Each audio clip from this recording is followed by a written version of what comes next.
जो चोरी करेगा तो दोनों ले जाएगा, एक नहीं ले जाएगा। पूजा करके इत्मीनान से आओ, एक वहां पहने वो वहां पहने चले जाओ, कोई लेने वाला नहीं है उसको। अब परमात्मा चले गए। अब जब विदुर महाराज के यहाँ पहुंचे तो देखिए क्या कि उस समय विदुरानी जो है स्नान कर रही थी। जो स्नान कर रही थी तो कन्हैया ने साकल खटखटाया बड़ी तेज से, बोले काकी। सोई काकी तो स्नान कर रही थी। अब काकी को ध्यान नहीं दिया, पुनः उन्होंने आवाज लगाया, अरे काकी। सोई काकी को कान में आवाज पड़ी, वो हो लगता है लाला आ गया। सोई आके जैसी दरवाजा खोला तो देखते क्या है कि कन्हैया की विदुरानी अर्ध वस्त्र में थी। बोले ये तो प्रेम में इतनी पागल हो गई कि इसको होश ही नहीं है। सोई कन्हैया ने अपना पीताम्बरी उनको ओढ़ा दिया। भक्त के अलावा और कौन ओढ़ सकता है उनका पीताम्बरी। पीताम्बरी जब ओढ़ा दिए उनको तो विदुरानी गई, ला करके पाटा वहां पे रख दी। पाटा मतलब पीढ़ा। अब पीढ़ा को रखा तो वो भी ईशान कोण में उल्टा। कहती लाला तुम यहीं पे बैठ जाओ। आज जो ही लाला कमर झुकाया बैठने के लिए तो पीढ़ा खींच ली। बोले ना लाला यहाँ नहीं, यहाँ बैठो। आज जब वहां बैठने लगे तो फिर खींच, ना यहाँ पे नहीं, ठीक है यहाँ पे बैठो। अब इस प्रकार से पूरे आंगन में नचाने लगी। नारद जी ये सारी लीला देख रहे थे। बोले धन्य है रे विदुरानी, तेरे भाग्य की कहीं न जाए। जिसके इशारा पे सारा संसार नाचने लगता है, आज तेरे इशारे से तेरे आंगन में नाच रहा है। भक्त के अलावा और कौन नचा सकता है? यशोदा मैया जैसे भक्त कौन मिलेगा जो उखल में बांध दी। डंडा की दर्द, छड़ी के डर से जो है कांपने लगता है, रोने लगता है। भक्ति के अलावा और कौन सा कर सकता है? पुनः ले जाकर विदुरानी वही ईशान कोण पे पुनः पीढ़ा रख दी। बोले लाला यहाँ बैठ जाओ। और जो कन्हैया बैठे तो पहले तो अपनी कमर को पकड़े। बोले हे भगवान, ऐसा भगत मिला कि मेरी कमर तो एकदम सीधी हो गई। पेट पे हाथ फेरे, बोले काकी बड़ी तेज से भूख लगी, कुछ खाने के लिए लाओ। तो बोले कि तुम्हारे काका तो गए गोप कचरिया, अभी आते होंगे लाला। तो बोले ना, जब तक काका आएंगे तब तक हमारे प्राण निकल जाएंगे, कुछ खिलाओ हमको। अब उनके पास तो खिलाने को कुछ था नहीं। तो कदली वन में गए। कदली कहते हैं केला का। गई वहां से केला लेके आई, केला का पत्ता लेके आई, उल्टा वो भी पत्ता रख दी और उसी पे केला रखा और केला का छिलका उतारा, केला नीचे रखा, छिलका पकड़ाती गए, श्याम सुंदर उसको खाते गए। बोले श्याम सुंदर सरकार की। एक केला का छिलका खाया, 2 खाया, 10 खाया, 20 खाया, 25 खाया, 35 खाया, 40 छिलका खा गए। 40 केला का छिलका खा गए और उतने में विदुर महाराज आ गए। सागर को बड़ी तेज से खटखटाया, देवी दरवाजा खोलो। तो देवी तो खिलाने में समाधि स्थिति में चली गई। पुनः जब आवाज लगाए तो कन्हैया कहते काकी, लगता है काका जी आ गए। सोई जाके दरवाजा खोले तो पसीना पूछ रहे थे विदुर। बोले जल्दी करो, व्यवस्था करो, कन्हैया आते। बोले काहे लिए अलग करे भाई? बोले क्या हुआ? बोले आके बैठे, आएंगे नहीं, आके बैठे। बोले यार ये लाला आ गए। जो आके देखे तो बोले हे भगवान, देवी केला तो सब रखा, केला के छिलका क्या हुआ? तब जाके विदुरानी को होश आया। कभी ओहो लाला, हमने तुमने केला के छिलका खिलायो? तो कन्हैया कहो ओहो काकी, हमने केला का छिलका खाया क्या? बोले हाँ लाला। तो यहाँ पे विदुर महाराज कहते हैं कि लाला केला का छिलका तो बहुत खाया आपने, जरा एक लड्डू भी खा के देखो। जो लड्डू दिया कन्हैया ने खाया तो कहते कि काका बुरा ना मानो तो एक बात बोलो। बोले हाँ बोलो। बोले जो स्वाद केले के छिलके में था सो लड्डू में नहीं है। बोले ऐसा क्यों? तो बोले कि काकी ने खिलाया तो प्रेम भाव से खिलाया, भक्ति भाव से खिलाया। आप जो खिलाए वो औपचारिकता निभा रहे कि हमारे यहाँ अतिथि आ रहे हैं। इस तरह से देख करके विदुर महाराज भी कुछ बातें जो है विदुरानी से बोले कि आज हरि आए विदुर घर पावना। आज हरि आए विदुर घर पावना। आज हरि आए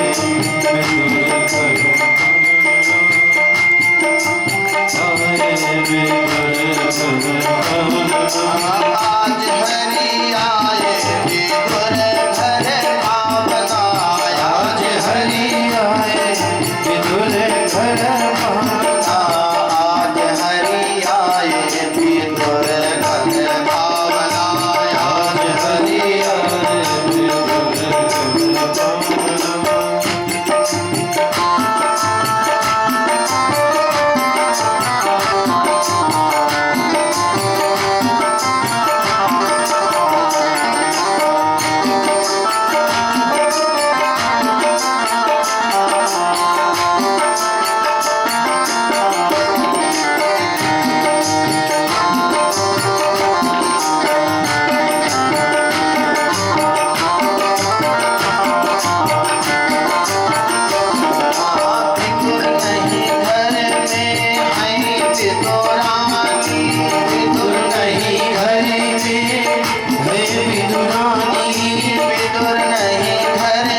सुंदर महाराज जी की जय हो। इस प्रकार से विदुर महाराज कहते हैं कि देवी तुम्हारा ध्यान कहाँ है? सारा केला रखा, केला के छिलका खिला दिया। भगवान केवल भाव के भूखे हैं, किसी की सामग्री किसी वस्तु के भूखे नहीं है। अक्सर देखा जाता है, कहना नहीं चाहिए लेकिन कह देता हूं कि पूजा पाठ जब होता है तो दुकानदार भी बड़े होशियार हैं, फल वाले भी बड़े होशियार हैं। जो कोई नहीं लेगा, बोले किसके लिए? बोले पूजा के लिए। जो जीवन में कभी ना बिकने वाला वही पकड़ा देंगे। वस्त्र किसके लिए यार? बोले पंडित जी के लिए। पंडित जी ऐसे गए गुजरे हैं जैसे किसी के मतलब ही कि नहीं। तो भैया खराब चीज मिलेगा वो मोटरसाइकिल पहुंच देते हैं, भैया पहुंच लेना, पंडित जी बैठे हैं सब। तो कहते हैं कि 10 के स्थान पे केवल एक ही चढ़ाओ, नहीं है तो कुछ मत चढ़ाओ, केवल फूल चढ़ाओ। और जैसी भावना रहेगी, जैसा चढ़ाएंगे फल वैसे मिलेगा। एक सेठ था, उसके घर में पोता नहीं होता रहा था कई वर्षों से। तो हनुमान जी की मंदिर थी, वहीं गया तो देखा सामने अमरूद बिक रहा था, अमरूद खरीद लिया 1 किलो। गया हनुमान जी को चढ़ाया। हनुमान जी महाराज, हमारे घर में अगर पोता भयो सो ही आपको 1.25 कुंटल लड्डू चढ़ाऊंगा, सो यार ये अमरूद से काम चलाओ। बजरंगबली भी मुस्कुराए। अब चढ़ गया, भगवान की कृपा से उसकी बहू गर्भवती हुई। 10वें महीने में उसको जब संतान हुआ तो सारा शरीर का अंग उसका फिट था, केवल उसका सिर जो था पिलपिला था। अगर हाथ रख दो तो उंगली घुस जाए। अब वो देख कर के सेठ बजरंगबली के मंदिर भगा, ओ हो बजरंगबली हमारे साथ अन्याय हुआ, अन्याय हुआ। बोले क्या हुआ? बजरंगबली बोल बैठे, बोले हमने 1 किलो अमरूद आपको चढ़ाया था और उसके बदले में फल आपने ये दिया कि हमारा पोता तो सब कुछ ठीक है लेकिन उसका सिर पिलपिला है। तो बोले जैसे तेरी भावना थी वैसे तुझको फल मिला। जो फल तूने चढ़ाया था सारा अंग उसका ठीक था, ऊपर का भाग पिलपिला था, तो जैसा तूने चढ़ाया वैसे फल मिला। तो जो ये सेठ के ऊपर लागू होता है वो हमारे आप ऊपर भी लागू होता है। कहने के तात्पर्य 10 मत चढ़ाओ, नहीं है तो हाथ जोड़ लो, केवल पुष्प नहीं है तो मनसा रूपी पुष्प चढ़ा दो, लेकिन गलत चीज मत चढ़ाओ। गलत चढ़ेगा तो उसका फल वैसे ही मिलेगा। बोया पेड़ पमूल का तो आम कहां से हो, जैसा बोगे उसे उतना पड़ेगा। बोले सांवरे सरकार की। यहाँ पे विदुर रानी और विदुर महाराज को दर्शन दिए और वहां से वापस चले गए। आगे चल करके विदुर महाराज जी की हरिद्वार में मुलाकात होती है मैत्रेय मुनि से। मैत्रेय मुनि से कथा का प्रसंग वो सुनते हैं, प्रभु की लीलाओं का वर्णन सुने। और जब वहां पे विदुर महाराज पहुंचे तो मैत्रेय मुनि जी अपने आश्रम पे खड़े थे। जो विदुर महाराज बोले आइए प्रभु, हम आप ही का इंतजार कर रहे थे। बोले हमारा इंतजार कैसे? बोले कन्हैया बता के गए हैं कि हमारा भक्त आएगा विदुर, उसको उपदेश जरूर देना। बोले वो भगवान जब किसी को तारना होता है तो कहीं न कहीं माध्यम बना देते हैं। तो विदुर महाराज को हृदय से लगाए।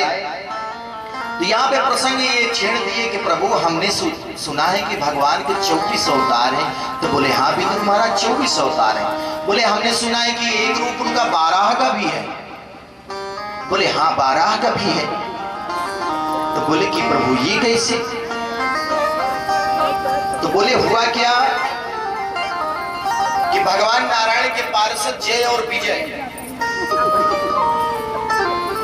ये द्वारपाल है। एक दिन सनत सनंदन सनातन सनत कुमार चारों भाई नारायण का दर्शन करने के लिए गए।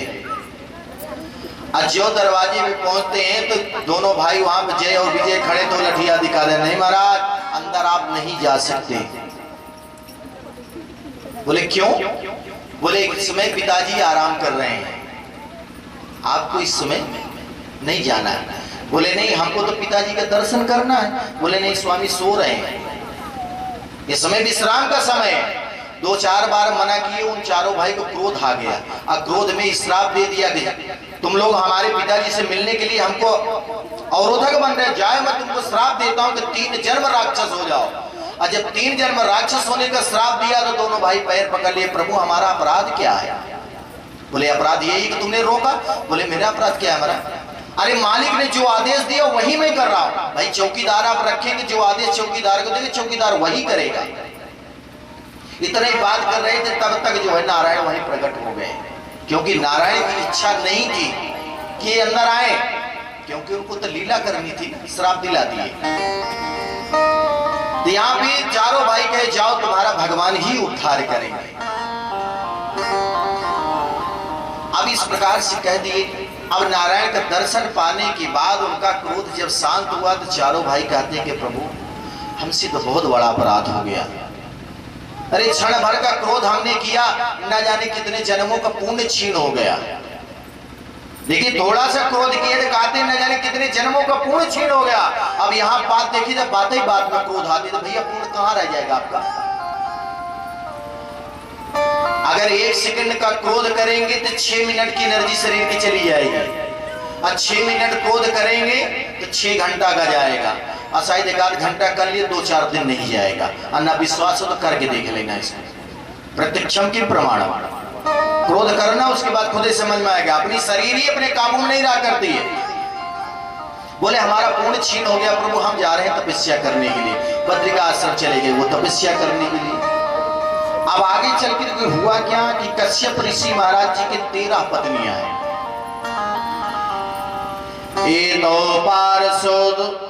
पार्षदो मह्यम जयो विजये वचा कर्दिकृत्यम आदित्यम ब्रह्म कथामधिक्रमः।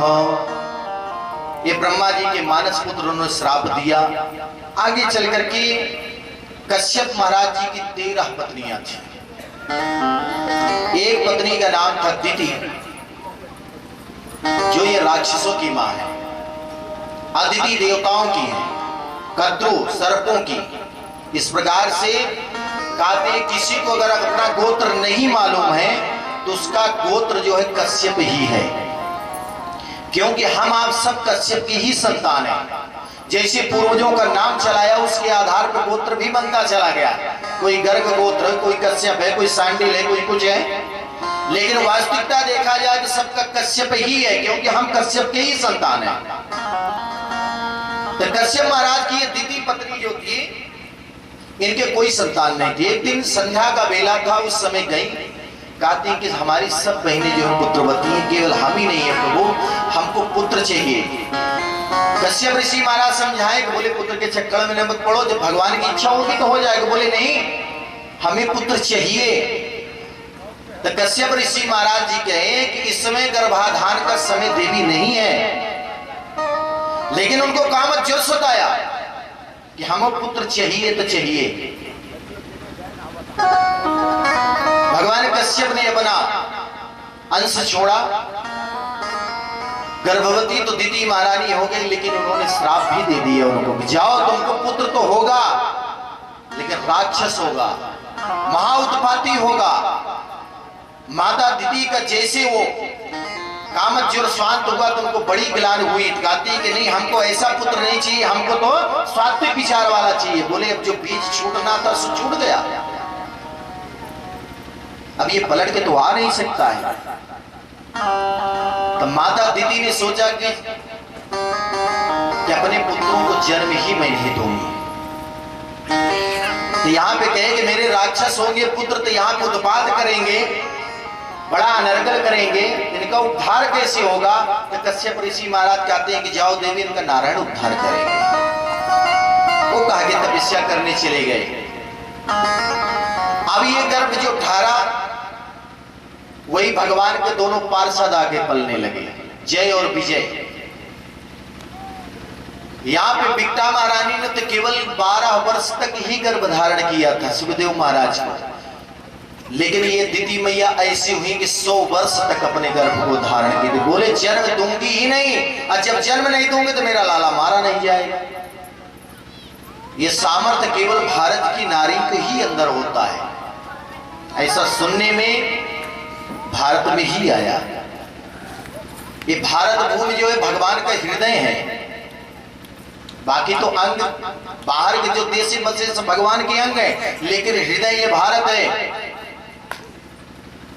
अगर भगवान ने अवतार लिया तो अपने भारत वर्ष में ही लिया, खास करके उत्तराखंड में ही लिया। ये उत्तर का भाग जो है ये हिमालय, स्वर्ग, नर्क और पाताल लोक कहीं दूसरी स्थान पर नहीं, यहीं पे है। ये उत्तरी भाग जो होता है, ऊपर का भाग ये हिमालय, ये स्वर्ग लोक है। आप थोड़ा सा नीचे चले जाएं, जब बिहार का क्षेत्र आता है यही मृतलोक कहलाता है, और उसके और आगे पढ़ेंगे नीचे के भाग में जाएंगे तो वही पाताल लोक है, बंगाल। बंगाल में आज भी 2 हाथ खोद दीजिए जमीन को पानी निकल आता है। स्वर्गलोक, मृतलोक, पाताल लोक सब यही कहीं कहीं बाहर नहीं है। तो देवता जहां पे अवतार लिए हैं केवल स्वर्गलोक से ही में, तो स्वर्ग इसी को माना गया, उत्तरी भाग। बिहार वगैरह में कहीं सुनने में नहीं आएगा देवता यहाँ पे अवतार लिए, बंगाल में सुनने को आया कोई अवतार लिए, जितने लिए सब यही लिए। ये अपना भारतवर्ष जो ये उत्तरी भाग है, ये स्वर्गलोक है। और जब हम स्वर्गलोक में बैठे तो हाय हाय काहे के लिए मर रहे, हाय रे हमारा छीन लिया, हाय रे हमारा छीन लिया। मर जाओ चुल्लू भर पानी में, हाय हाय के चक्कर में हाय हाय करते बाय बाय करते चले जाओगे, 4 को चैलम घूम देंगे। इतनी माया सता के रखी है कि बाबूजी घर में पड़े हैं कि आज मर जाएंगे कल। हाँ, बाबूजी ये सोच रहे हैं कि नतनी की विवाह हो जाए तब हम जाएं, और घर वाले सोच रहे हैं कि बाबूजी पधार जाए तब विवाह करें। ऐसी माया लपटा के मैंने को कल बताया ना कि जब पैसा छींटते हैं तो कहते उठा ले पैसा, जब चौथापन अपना आ जाए तो उसी समय अपने बुद्धि और विवेक लगा कर केवल भगवान का भजन करो, वही साथ में जाएगा, बाकी कुछ जाने वाला नहीं। रही बात कहते हैं कि नहीं हमारा धर्म है कि बच्चों का पालन पोषण करना, ये धर्म है, करते हैं, ये पशु पक्षी भी कर लेते, कौन सी बड़ी बात आपने कर लिया। अरे उससे उड़ करके कोई और काम करो तब वो नाम रोशन होगा। बाल बच्चों की आपने उसको करते हुए थोड़ा सा और ऊपर उठ कर करेंगे आप। अब यहां पे दीदी महारानी ने जन्म नहीं दिया, राक्षस होने का श्राप क्यों दे दिया। शुक्राचार्य जी महाराज कहते हैं कि राजन, गोधूल वेला उस समय थे, शाम को जब पश्चिम साइड में सूर्य नारायण जाते हैं, लाल हो जाते हैं, उसको गोधूल वेला बोलते हैं। ना तो दिन होता है ना रात, उस वक्त की जो संतानें होंगी वो राक्षसी होगी, अच्छी नहीं होगी, ध्यान रखिएगा। कभी भी पुत्र कामना से इच्छा नहीं करना उस वक्त गोधूल वेला में, क्योंकि भोले बाबा अपने गणों को लेकर के घूमा करते हैं और जहां भी उत्पात देखेंगे वहीं प्रवेश कर जाते हैं। घर में अगर किसी प्रकार की कला होती है या लक्ष्मी टिकायमान नहीं होती या दरिद्रता है या रोग ग्रसित किया है, तो अपने पूरब साइड दरवाजे पे एक दीपक सरसों का तेल का गोधूल वेला में प्रतिदिन लेस दिया करो। जितने भी अरिष्ट होंगे वो धीरे धीरे सब बाहर चले जाएंगे, दूसरा अरिष्ट घर के अंदर प्रवेश नहीं कर पाएगा। ये प्रतिदिन करना चाहिए 12 मास। ये माताएं खास करके ध्यान रखिए, क्योंकि बाबूजी तो घर में रहते नहीं, माताओं का धर्म होता है। अशुद्ध अवस्था में कभी नहीं ले सकेंगे, किसी दूसरे से लिसा दीजिए। धीरे धीरे सारी आपदा अपने आप जाने लगेगी, सारी अरिष्ट जाने लगे, रोग पैदा कुछ नहीं रह जाएगा। लेकिन 4 दिन लेसने पे ये कहो कि फायदा होगा तो नहीं, उसको नियमतः करना पड़ेगा, उसको करिए। जिस घर में तुलसी का पेड़ नहीं वो शमशान के समान घर है। जिस घर में गंगा जल नहीं है वो भी शमशाने के समान है। आप घर में गंगा जल रखिए, आप प्रतिदिन घर में छींटा मारिए अशुद्ध स्थान छोड़ करके। जितनी भी आपदा होगी, रोग होंगे, वो सब बाहर चली जाएंगी। इसको करके देखिए। बुद्धि भी अगर विकसित नहीं हो रही है, मंद बुद्धि का है, वो भी ठीक हो जाएगा। ये पापनाशिनी गंगा तुलसी मैया लगा कर रखो। जहां पे किसी प्रकार का नरकल चीज या शुद्ध घर नहीं है, वहां पे तुलसी जल्दी उगती भी नहीं है। बहुत लोग परेशान होते, महाराज उगती ही नहीं है। तो जहां पे शुद्धता होगी तुलसी मैया वहीं पे आएगी, और जहाँ पे अशुद्धता होगी या नरकल की अस्थियां होंगी वहां पे तो वहां तुलसी मैया सूख भी जाती है। ध्यान रखिएगा। अपने सारे धर्मों का पालन करते हुए घर में रखिए, शालिग्राम का निवास कराइए। नहीं शालिग्राम रख सकते हैं तो ठाकुर जी जरूर घर में अपनाइए। इनको रखेंगे तो भोग लगाने की आपकी मजबूरी हो जाएगी और धीरे धीरे आस्था बढ़ती जाएगी। कुछ पल की जिंदगानी एक रोज सबको जाना, बरसों की तू क्यों सोचे, पल का नहीं ठिकाना। कुछ पल की जिंदगानी एक रोज सबको जाना, बरसों की तू क्यों सोचे।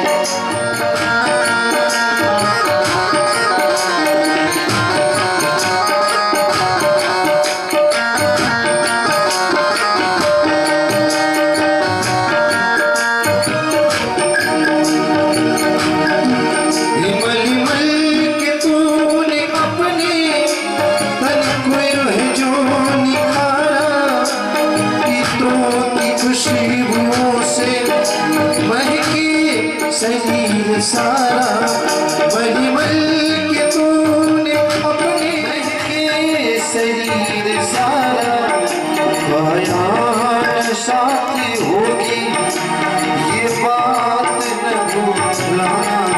बरसों की तू क्यों सोचे, पल का नहीं ठिकाना।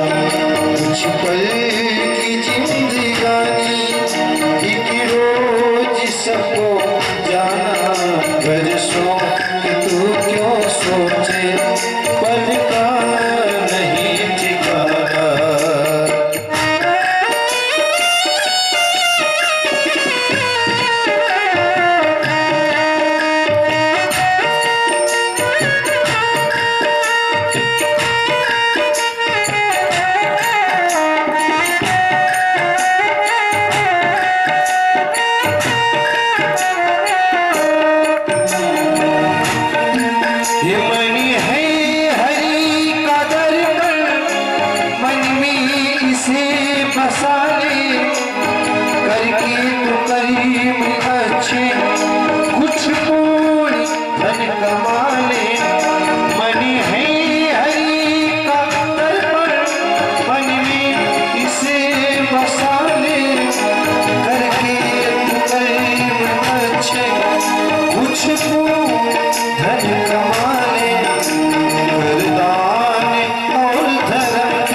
सारे एक हिसाब लेगा।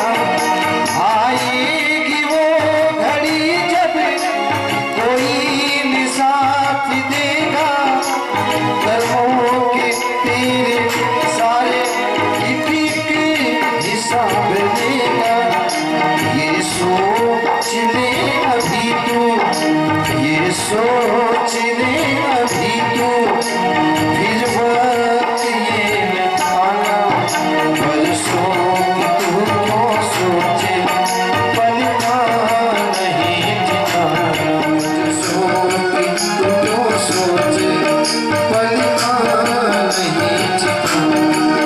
कोई नहीं है तेरा जो करता मेरा मेरा। भूल जाए नींद जब भी, समझो वही सवेरा। कोई नहीं है तेरा क्यों करता मेरा मेरा। भूल जाए नींद जब भी, समझो वही सवेरा। हरि भोज की किरण संग, हरि भोज की किरण संग, हरि का भजन ही गाना।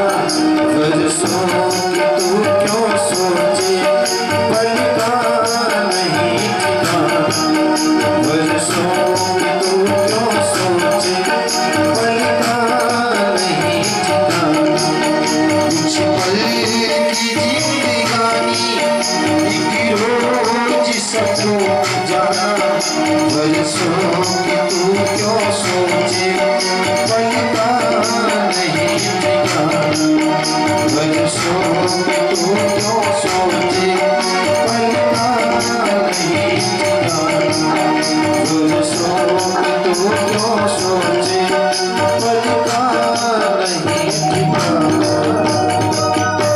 सावरे सरकार की जय हो।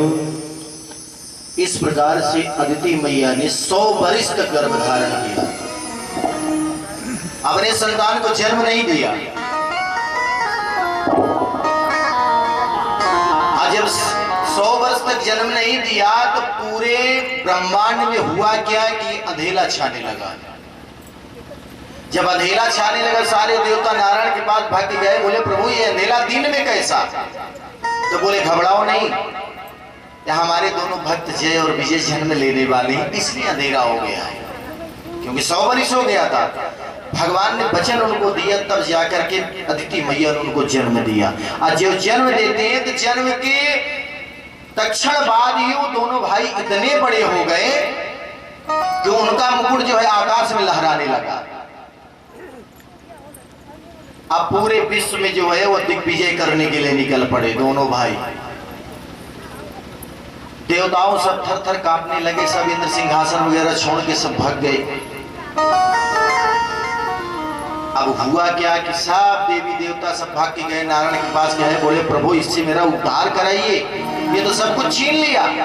तो भगवान गए घबराओ नहीं। आगे चल करके ब्रह्मा के नासिका से एक नाग का बाल निकला, उसी से सूकर जन्म ले लिया। छोटा सा सूकर का बच्चा निकला, लेकिन देखते देखे वो भी पर्वताकार हो गया और सीधे जो है समुद्र की ओर चल दिए। ये दोनों पुत्रों का नाम, एक का हिरणाक्ष पड़ता है, एक का हिरण्यकश्यप। हिरणाक्ष और हिरण्यकश्यप दोनों साथ में चलते हैं। जब तो हुआ क्या, जब उनको दिग्विजय करने के लिए कोई दूसरा नहीं मिला तो धरती के ले जाके समुद्र में कर दिया। और जो समुद्र में गाड़ दिया वहां पे ले जाकर के तो भगवान 12 रूप धारण करके आए और धरती मैया को समुद्र से निकाल के ले आए। बोले 12 भगवान की। धरती मैया को लेके आए और उसी विजय बीच में हिरणाक्ष लड़ने के लिए जा रहा था कि कोई मिल जाए तो थोड़ा सा लड़ लूं, क्योंकि शरीर में खुजली हो रही है। पालमान जो होता है ना, जब तक उसको थोड़ा सा मजा ना मिल जाए तब तक आते शरीर में दर्द हो रहा है। तो ये भी उसी तरह से अब भगवान के संयोग से जब आगे गए तो नारद जी मिल गए, कोई नहीं मिला, नारद मिले। नारद बाबा का पकड़ लिया, बाबा। बोले हाँ भैया। बोले ये बताओ कि तुमसे अब हमको लड़ना पड़ेगा। बोले क्यों? बोले क्योंकि हमारे शरीर में खुजली हो रही, लड़ने वाला कोई मिला नहीं, चलो लड़ो। हम बोले भैया लड़ना तो नहीं आता पर लड़ाना आता है हमको। बोले लड़ाना हमको आता है पर लड़ना नहीं आता। बोले नहीं लड़ाई तो बहुत है लेकिन आज लड़ना पड़ेगा तुमको। नारद जी सोचे अच्छे राक्षस से पाला पड़ा है, आज तो मार मार के सारा मसाला निकाल दी गई है। तो हिरणाक्ष का नारद जी कहते कि भैया अगर अपने बदले में किसी और को अगर बता दूं तो क्या काम चल जाएगा? तो बोले हाँ हाँ जल्दी करो बताओ, काम चल जाएगा। तो बोले ऐसा करो समुद्र के किनारे चले जाओ, एक बारह जो धरती को लिए हुए चला जा रहा है उसी से मिल लो महाराज, तो खजली आपकी मिट जाएगी शरीर की। बोले अगर ना मिला तो? बोले पक्का मिलेगा। तो बोले मान लो अगर नहीं मिला, अगर दोबारा मिल गए तो मान लेना फिर तुम्हारी क्या हालत करूंगा। बोले हाँ हाँ भैया दोबारा मिलेंगे तो जो इज्जत होगा ना पर जाके मिल लो। और जब समुद्र के किनारे गए तो बारह भगवान धरती को अपने दाढ़ पे लिए हुए जा रहे थे। सो ये आवाज लगाए अरे सुकर किधर धरती को लिए चला जा रहा है? जो तहाड़ लगाया उसने तो, लेकिन भगवान चले जा रहे हैं सीधे। अब हिरणाक्ष पीछे पीछे लग गया। यथास्थान पे जब भगवान पहुंचे धरती मैया को लिए हुए वहीं पे भगवान जब नहीं माने तो घूम पड़े। तो भगवान कहे कि आओ ग्राम सिंह, आओ भैया ग्राम सिंह। क्यों ग्राम सिंह कहा? सोई और अपनी छाती को चौड़ा किया हो। हम देखो गांव में शेर की तरह घूमते हैं इसलिए हमको ग्राम सिंह कहते हैं। और संस्कृत में ग्राम सिंह जानते हो किसको कहते हैं? कुत्ता को। संस्कृत में अगर किसी को गाली भी दे दो ना समझ पाए तो वो कहेगा हम बहादुर हैं। ग्राम सिंह को कहते हैं कुत्ता, जो केवल गांव में ही भूंकता है, बाहर जाएगा तो तुम दबा के भाग जाएगा। बोले आओ, दूसरे सोचा हमारी तारीफ कर रहे हैं। बोले ये धरती को लेके कहां जा रहे हो? पहले हमसे युद्ध करो तब। बोले ना भैया युद्ध नहीं करना है। नहीं माना, वो लपेट पड़ा। तो भगवान उससे युद्ध करने लगे, कई दिन तक युद्ध किए। करते रहे तो एक दिन देवता लोग सब खड़े होकर देख रहे थे। बोले प्रभु जल्दी से उद्धार करो इसका। तो बोले घबराओ नहीं, आज इसका निर्णय हम कर देंगे। तो सोई वही गोधूल बेला जब होने लगी तो देवता लोग घबराए कि प्रभु जल्दी करिएगा नहीं अंधेरा हो जाएगी, इसकी ताकत और बढ़ जाएगी। राक्षसों की ताकत रात्रि में चौगुना हो जाती है। दिन में ये दिखाई नहीं पड़ते भूत प्रेत, रात्रि में ज्यादा दिखाई पड़ेंगे राक्षस। राक्षस मतलब कि जो उद्यमी होते हैं, लंपट होते हैं, चोर होते हैं, डकैत होते हैं, रात में दिखाई पड़ेगी, दिन में की थोड़ा नहीं हिम्मत है। तो बोले महाराज इनकी शक्ति और बढ़ जाएगी। सोई भगवान ने एक थप्पड़ ज्यों घुमाए कि महाराज सोई धरती पे गिरा। गिरा तो उसकी आंख फटी गई। ज्यों आंख फटी रही तो सारे देवी देवता जा करके भगवान नारायण की स्तुति करने लगे। जो ये स्तुति किया तो कहते कि देखो भैया कितने बड़े इसके भाग्य हैं कि भगवान के किस प्रकार से दर्शन ये कर रहा है।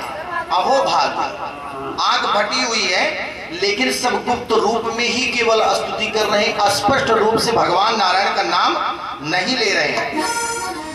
तो ये हुआ कि स्पष्ट रूप से नाम क्यों नहीं ले रहे हैं? तो बोले स्पष्ट रूप से नाम ले लिया, इसकी आंख फटी हुई है और कहीं इसने देख लिया,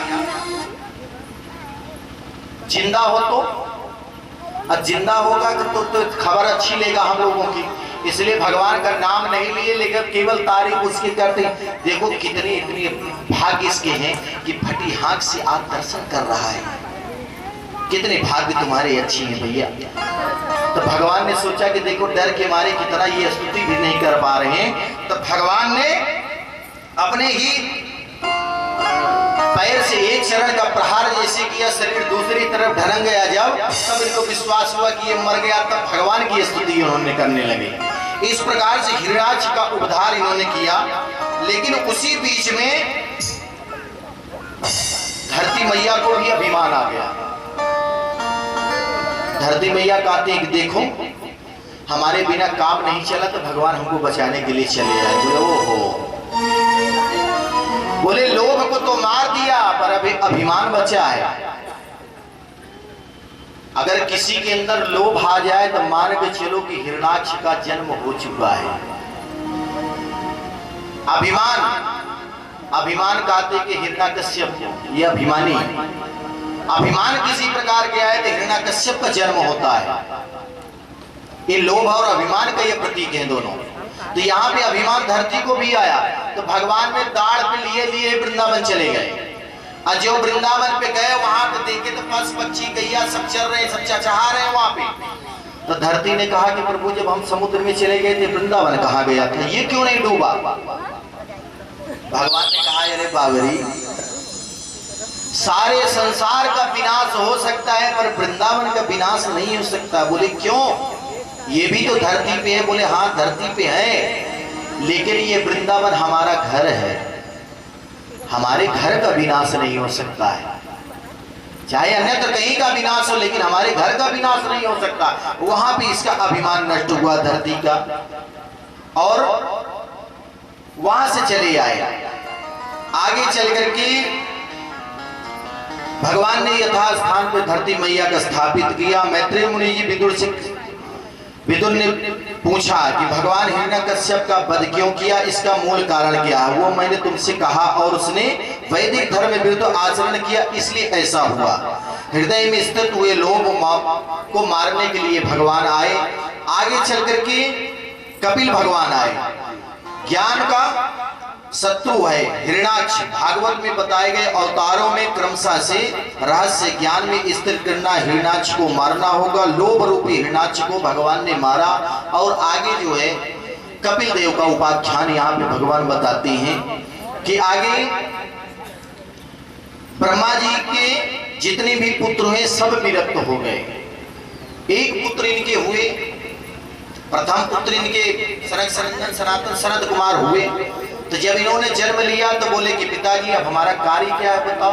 बोले ऐसा करो कि बेटा तुम बड़े हो जाओ, अब बड़े हो जाओ तो विवाह कर लो, विवाह हो जाएगा तो संतान होगी, उससे सृष्टि बढ़ेगी। ये चारों भाई बोलते कि बखेड़ा में हमको नहीं पढ़ना है। तो बोले भैया जब बड़े हो जाओगे तो तुमको शादी तो करना ही पड़ेगा। तो चारों भाई कहते कि पिताजी हम बड़े होंगे ही नहीं। ये चारों भाई आज भी 5 वर्ष की अवस्था में ही लगते हैं नन्हे नन्हे, लेकिन बाबा पर बाबा से भी बड़े हैं। नारद जी का हुआ ये भी विरक्त हो गए। वहीं पे कर्दम ऋषि महाराज जी का जब जन्म हुआ तो उनसे भी कहा गया तो वो भी बोले कि हम तपस्या करेंगे, हम विवाह चक्कर में नहीं पड़ेंगे। ये तपस्या करने लगे। और जब ये तपस्या करने लगे तो हुआ क्या कि कई वर्षों के बाद जब समाधि से जगते हैं कर्दम ऋषि महाराज तो देखे बड़े बड़े संत महात्मा सब शादी विवाह करके रखे, उनके बाल बच्चे हैं। तो इनके मन में भी उत्कंठा जागृत हुई कि हम भी विवाह कर लें तो ज्यादा बढ़िया है।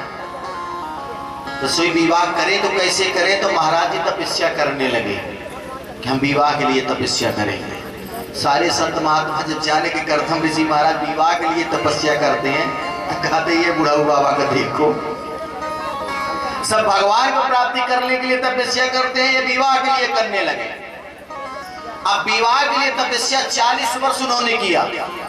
भगवान नारायण ने दर्शन उनको दिया। बोले कि ऋषिवर वरदान मांगो।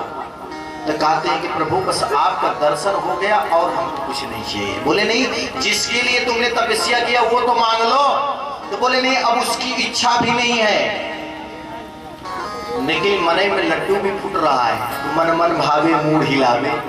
कहते कि भैया आपने शादी के लिए तपस्या किया था वो तो मांग लो। बोले ना, अब इच्छा वो भी नहीं है, लेकिन मुंडी नीचे किए हुए मुस्कुरा भी रहे। धीरे से अगर मामला सेट हो जाए तो ज्यादा ठीक है, लेकिन जब पूछते हैं तो ना, तो मन मन भावे मूड हिलावे, लड्डू खाने की इच्छा है पर ना। तो भगवान कहते चलो कोई बात नहीं, नहीं करेंगे कोई बात नहीं, लेकिन आपका विवाह तो मैं देख करके आया हूँ। स्वयं मनु की पुत्री है माता देवती, देवती के साथ में आपका विवाह तो मैं तय करके आया हूँ। नहीं करना है तो कोई बात नहीं। तो कर्दम ऋषि महाराज कहते हैं जब प्रभु आप तय ही करके आएंगे तो हम कर भी लेंगे। आगे चल करके कर्दम ऋषि महाराज जी का विवाह माता देवती के साथ में होता है। माता देवती के साथ में जब विवाह संपन्न हुआ, उसी बीच में जब वरदान देने लगे तो यहाँ पे कर्दम ऋषि महाराज ये कहे कि प्रभु आपकी जैसी संतान मेरे घर में होगी तब मैं विवाह करूंगा, अन्यत्र नहीं। तो बोले हमारे जैसे संतान के लिए तो हम ही को अवतार लेने पर, बोले कुछ भी करो लेकिन हमको यही चाहिए। तो भगवान ने कहा कि मैं पुत्र बन के आपके घर में आऊंगा। विवाह हुआ, माता देवती को लेकर के चल दिए। जब अपने कुटिया में पहुंचे, कुटिया में जब माता देवती ने देखा तो बड़े बड़े पक्षी जो घोंसला बना के रखे, उसी कुटिया में बामी बनी है दिल, किसी में सांप है, किसी में चूहा है, किसी में चीतर है, किसी में गो है, किसी में इसको बड़ा, सब बैठे भैया उसी में। माता देवती कहती प्रभु ये क्या है? तो बोले देवी ये भी अपना घर संभालते इसी में रहते हैं। बोले आप? बोले वो 1.5 हाथ का जगह खाली है ना, वहीं पे मैं रहता हूँ।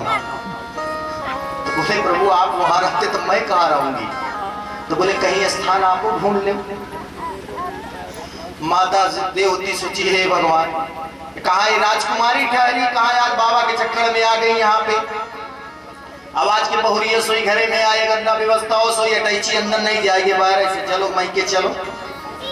लेकिन माता देवती कहती कि नहीं, हमारा सर्वस्व घर तो मेरे पति के आए, जिस अवस्था में रखेंगे हम उसी में खुश हैं। अब माता देवती तो सब देख ही रहे थे। कर्दम ऋषि महाराज उसी 1.5 हाथ की जो जगह खाली तो उसी में आसन लगाए, समाधि में चले गए। लो बहुरिया घरे में आई, पतिदेव समाधि में चले गए। अब बहुरिया के ऊपर का बीते भैया, समाधि में चले गए तो कर्दम ऋषि की पत्नी माता देवती उनकी सेवा करने लगी। मायके लौट के नहीं गई।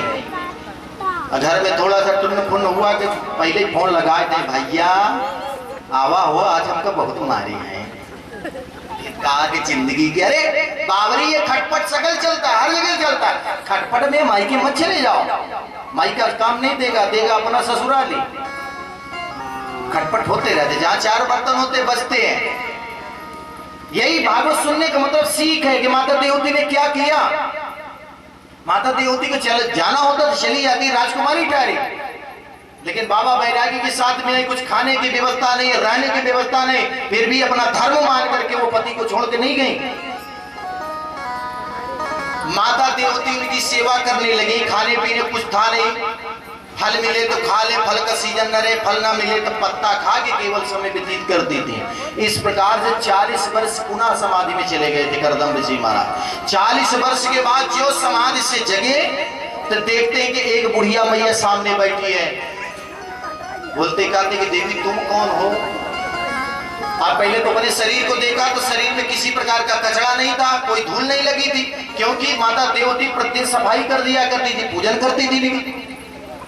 तो उन्होंने सोचा कि लगता कि मेरी समाधि लगी हुई नहीं है, क्योंकि मेरी शरीर में सफा, क्योंकि धूल मिट्टी यहाँ तक कि दीमक तक लग जाते हैं शरीर में तपस्या करने में।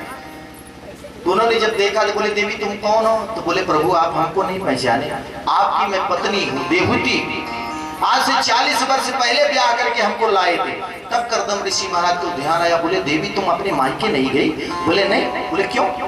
बोले मायका क्या जाना चाहिए, हमारे पति हम वहीं पर रहेंगे, सुख हो दुख हो हम अपने पति के साथ में रहें। इस बात को सुन करके कर्दम ऋषि महाराज इतना प्रसन्न हुए, माता देवती का हाथ पकड़े और सरोवर में गए और उसी सरोवर में हाथ पकड़ करके डुबकी ज्यों लगाया।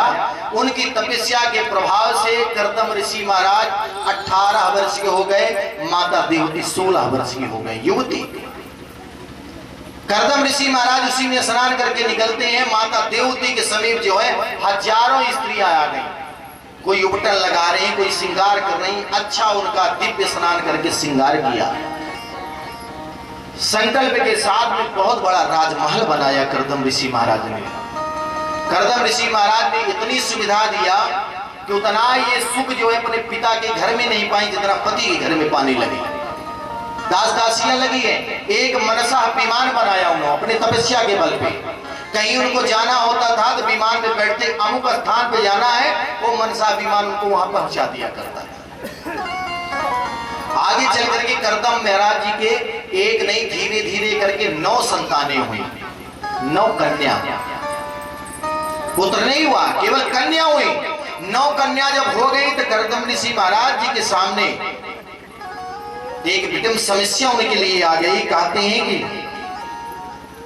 कि देवी हमने तो एक के लिए वरदान मांगा था, यहाँ तो 9 हो गई, यहाँ तो गृहस्थ प्रपंच में फंस गया, अब हमको यहाँ रहना नहीं है, हम तपस्या करने के लिए जाएंगे। तो वहां पे माता देवती कहती कि प्रभु हम आपको रोकेंगे नहीं, लेकिन आपने भी तो ये बात बताया कि हमारे घर में भगवान अवतार लेंगे, जिस दिन मेरे घर में पुत्र हो जाएगा उस दिन तुम चले जाना, मैं रोकूंगी नहीं। 10वीं संतान में भगवान नारायण का अवतार होता है कपिल देव महाराज जी के रूप में। बोले कपिल देव महाराज की। कपिल देव महाराज जी का प्रादुर्भाव हुआ और उसी बीच में कर्दम ऋषि महाराज ने अपने 9 कन्या का विवाह करके तपस्या करने के लिए गए थे। छोटे मोटे नहीं, बड़े बड़े ऋषियों के साथ में अपने कन्या का विवाह किया। और यहाँ पे एक पुत्री का विवाह अत्रि मुनि के साथ में किया। अत्रि मुनि को सब जानते हैं, उनकी पत्नी का नाम है माता अनसुईया। हम लोग माता अनसुईया को यहीं से दंडवत प्रणाम करेंगे। बोलो अनसुईया मैया की। अत्रि मुनि के साथ में उनका विवाह संपन्न होता है। अरुंधति का विवाह वशिष्ठ ऋषि के साथ में होता है और भृगु के साथ में एक पुत्री का विवाह होता है। इसी प्रकार से अच्छी बढ़िया ऋषियों के साथ में अपने 9 कन्या का विवाह अलग अलग रूप से किया इन्होंने। करने के बाद कपिल देव महाराज जी का दर्शन किए और तपस्या करने के लिए चले गए। अब तपस्या करने के लिए चले गए थे। इस बार माता देवती ने कर्दम ऋषि महाराज जी को नहीं रोका। एक दिन कपिल देव महाराज जी को खूब दिव्य श्रृंगार किया, थोड़ा बड़े हो गए कपिल देव महाराज जी। अब श्रृंगार करने के बाद माता देवती उनको आरती करने लगे, धूप बत्ती नैवेद्य सब करने लगी, पूजन करती हैं, प्रणाम करती हैं। तो यहाँ पे कपिल देव महाराज जी कहते कि माँ आज ये उल्टी गंगा कैसी बह रही है? अरे पुत्र को माँ की सेवा करनी चाहिए, माँ की पूजन करनी चाहिए, आप तो हमारी पूजन कर रही हैं। तब माता देवती कहती कि प्रभु ये तो हमारा सौभाग्य कि आप मेरे पुत्र बन के आए हो, लेकिन पुत्र रूप में तो हम सब आपके हैं, ये तो आपकी लीला है प्रभु। तो यहां पे कहा कि प्रभु हम कुछ प्रश्न करना चाहते हैं। व्यास मंच पे उनके बैठा ली हुई है कपिल देव महाराज जी को। तो बोले प्रभु ये मन बड़ा चंचल है, इसकी चंचलता कैसे जाए? ये ममता इतना ज्यादा बढ़ गई कि ममता की लस्सी कट ही नहीं रही, इसका निवारण क्या है? तो कपिल देव महाराज जी कहते हैं कि मैया योग के माध्यम से इसका निवारण होता है। मन की चंचलता जिस प्रकार से दूध दू करके लाओ तो थोड़ा सा टेढ़ा करेंगे तो गिर जाएगा, बड़ी चंचलता होती है, लेकिन जब उसको उबाल करके जमा देंगे तो उसकी चंचलता समाप्त हो जाती है। उसी प्रकार से हम जब योगाभ्यास करते हैं ये शरीर गर्म पड़ती है, गर्म पड़ने के पक जाता है दूध। योग के बाद जब हम प्राणायाम करते हैं तो मन की चंचलता शांत हो जाती है, दही के रूप में जम जाता है। दही को जमाने के बाद जब उसको मथते हैं तो उसमें मक्खन निकलता है। उसी प्रकार से प्राणायाम के माध्यम से हम इस अपनी आत्मा को मंथन करते हैं तब इसमें मक्खन निकलता है, और उसी मक्खन को जब उबालते हैं तो उसमें घी निकलता है। जब समाज की स्थिति में हम आप योगाभ्यास के माध्यम से चले जाते हैं तब जाके परमात्मा का घी रूपी हुआ दर्शन हुआ करता है। तो बोले हे माँ